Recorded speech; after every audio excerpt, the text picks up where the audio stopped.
DSSB में कुल मिलाकर के नोटिफिकेशन जारी किया गया है 4,214 पोस्ट का। 4,214 वैकेंसीज यहाँ पर टोटल आई हैं। हालांकि मैं इसके ऊपर जो ऑफिशियल नोटिफिकेशन इनका आया था मैं चर्चा कर चुकी हूँ, लेकिन यहाँ पर दोबारा से आपको इन शॉर्ट बता देती हूँ जिन जिन बच्चों को थोड़ा कंफ्यूजन है। मैं बात करूंगी एज के बारे में। यहाँ पर एलिजिबिलिटी क्राइटेरिया क्या है, सिलेबस क्या है, तीनों को एक एक करके डिस्कस करूंगी। यहाँ पर जो आपकी 4,214 वैकेंसीज आई है उसमें बाइफर्केशन क्या है पहले वो देख लेते हैं। नॉन टीचिंग जो वैकेंसीज हैं उसमें कुल मिलाकर के 2,354 वैकेंसीज आई हैं नॉन टीचिंग में। एनटीटी में 1,455 लंबे वक्त के बाद एक अच्छी वैकेंसी आई है। पीजीटी में 297 वैकेंसी आई है। 297 कुल मिलाकर के हर सब्जेक्ट में वैकेंसी यहाँ पर आई हुई है।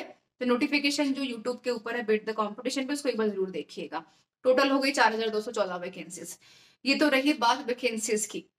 अच्छी वैकेंसी है जहां कुछ नहीं आ रहा है वहां पर ये है कि something is better than nothing वाला सिनेरियो है, तो 4,214 वैकेंसीज काफी है। एज की बात कर लेते हैं। एनटीटी में 30 वर्ष यहाँ पर रखी गई है एज। एनटीटी में भी महिलाओं के लिए अलग वैकेंसीज हैं जहां पर केवल महिलाएं अप्लाई करेंगी। फी कोई उनको फॉर्म का नहीं देना है। पुरुषों के लिए भी यहाँ पर अलग से वैकेंसीज आई है। एनटीटी के अंदर 1,455 वैकेंसीज टोटल हैं, तो वहां पर पुरुष और महिलाएं दोनों अप्लाई कर सकते हैं। और पीजीटी में 297 वैकेंसीज मैंने बता दिया। एज है यहाँ पर 36।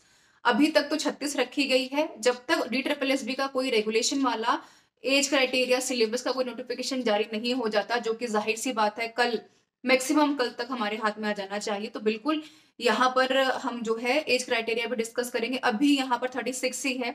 अभी 23 में जो पेपर खत्म हुए हैं उसमें रूल रेगुलेशन में 36 ही मेंशन की गई थी। टीजीटी के बारे में बात नहीं करूंगी क्योंकि जब उसकी वैकेंसी आएगी तो उसके बारे में चर्चा दोबारा करेंगे। अब यहाँ पर बात करेंगे एज रिलैक्सेशन को लेकर के, जो काफी ज्यादा अहम है। एनटीटी में 30 साल आपकी वैकेंसी जो है एज क्राइटेरिया है। यदि आप यहाँ पर दिल्ली के ओबीसी कैंडिडेट हैं तो ही आपको एज क्राइटेरिया में 3 साल का रिलैक्सेशन दिया जाएगा। इस चीज का ध्यान रखिएगा। सबको रिलैक्सेशन नहीं मिलेगा। उदाहरण के तौर पर यदि आप पंजाब से बिलोंग करते हैं, यूपी से बिलोंग करते हैं, दिल्ली की वैकेंसी को फिल करना चाहते हैं, ओबीसी कैंडिडेट हैं, तो लाभ दिल्ली में आपको नहीं मिलेगा। ध्यान रखिएगा इस चीज का। उसके अलावा अगर मैं बात करूं तो यहाँ पर एसटीएससी कैंडिडेट 5 साल का है, पीडब्ल्यूडी को 10 साल का है, पीडब्ल्यूडी ओबीसी को 15 साल, माफ कीजिए 13 साल का है, पीडब्ल्यूडी एससी और एसटी को 15 साल का रिलैक्सेशन एज का यहाँ पर दिया जा रहा है। इस चीज ये काफी आपके लिए इंपॉर्टेंट होगा। सिलेबस क्या है, मैं नॉन टीचिंग के ऊपर भी आऊंगी, पहले सिलेबस जान लेते हैं। एनटीटी का देखिए, अगर बात की जाए तो कुल मिलाकर के इन्होंने कुल मिलाकर के देखा जाए तो सब्जेक्ट कंसर्न 100 नंबर का है और 100 नंबर का जनरल पेपर है, यानी कि 20-20 नंबर की हर सब्जेक्ट में। 20 नंबर की हिंदी है, 20 नंबर की इंग्लिश है, मैथ्स है, जीएस है, रीजनिंग, सब 20-20 नंबर के 5 सेक्शन 100 नंबर का हो गया। सब्जेक्ट कंसर्न 100 नंबर का पूछा, टोटल पेपर हो गया 200 नंबर का। 2 घंटे का टाइम हमें दिया जाएगा। यहाँ पर आपकी 1/4 नेगेटिव मार्किंग है, यहाँ पर इंपॉर्टेंट है। एक चीज ध्यान रखिएगा, सीबीटी मोड में पेपर ये करवाते हैं। और एक अच्छी इनकी बात ये है कि डेकोरम एक अच्छा रहता है, पेपर आसान नहीं आता है, एक अच्छा क्लास पेपर आता है।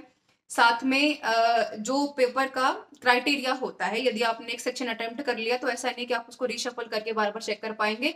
मान लो हिंदी का आपने अटेम्प्ट की है तो इंग्लिश वाले के ऊपर आप शिफ्ट तभी करेंगे जब आप हिंदी का पेपर सबमिट कर देंगे। तो ये इनका पेपर का पैटर्न और सिलेबस जो क्राइटेरिया रखते हैं। अब आप कहेंगे सब्जेक्ट कंसर्न क्या है 100 नंबर का, एनटीटी का, नर्सरी टीचर का।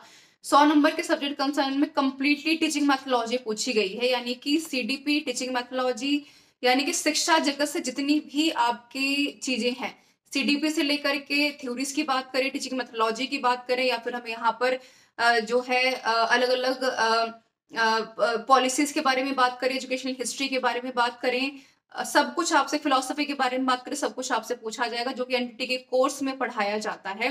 हालांकि DSSB ने न पहले न अभी और इससे पहले कभी एनटीटी का सब्जेक्ट कंसर्न का सिलेबस कभी भी रिलीज नहीं किया है।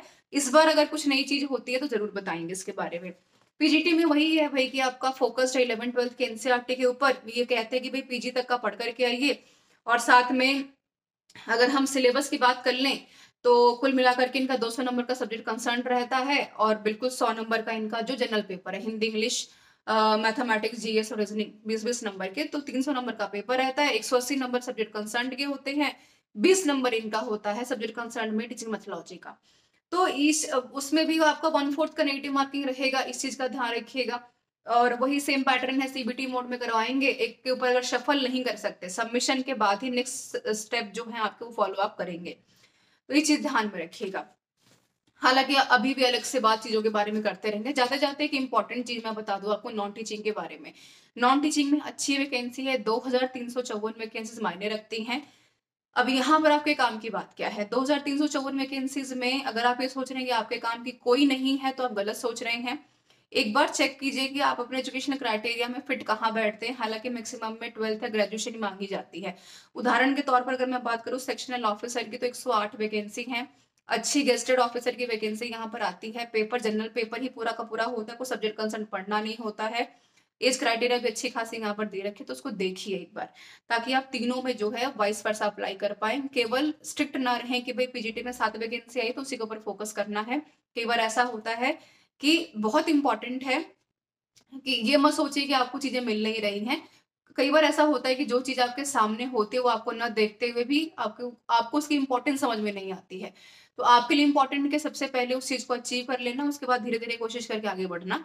तो यहाँ पर सेक्शन ऑफिसर भी एक अच्छा चांस यहाँ पर आपके लिए बन सकता है, तो इसको जरूर देखिएगा।